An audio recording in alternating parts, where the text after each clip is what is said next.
rocks, pebbles, and sand. With a giant empty mayonnaise jar in front of his students, a philosophy professor once stepped up.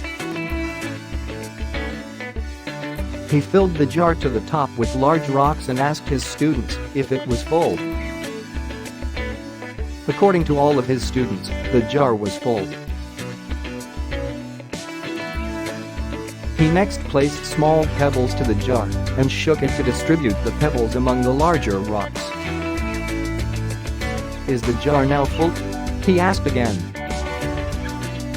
The student said the jar was still full. Then the professor filled the jar with sand to fill in any remaining empty space. The students now agreed once more time that the jar was full. The message: the jar in this story represents your life, and the rocks, pebbles, and sand are the things that fill it. The rocks represent your most important projects and activities, such as spending time with your family and staying healthy. This means that even if the pebbles and sand were lost, the jar would still be full, and your life would be meaningful. The pebbles represent the things in your life that are important, but that you could live without them.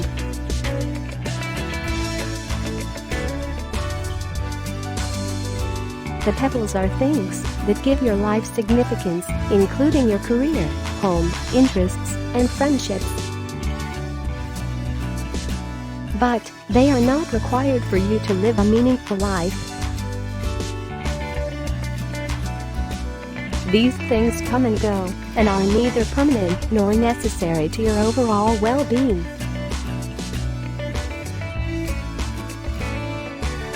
Finally, the sand represents the remaining filler items and material stuff in your life. This could include simple activities such as watching TV, checking your favorite social networking site, or doing errands. These activities are generally done to pass the time or complete tiny chores and have little impact on your life as a whole.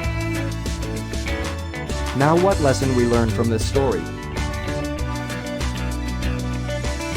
If we begin by filling the jar with sand, there will be no room for rocks or pebbles. If we spend all of our time on the small and insignificant things, we will run out of room for the things that are actually important.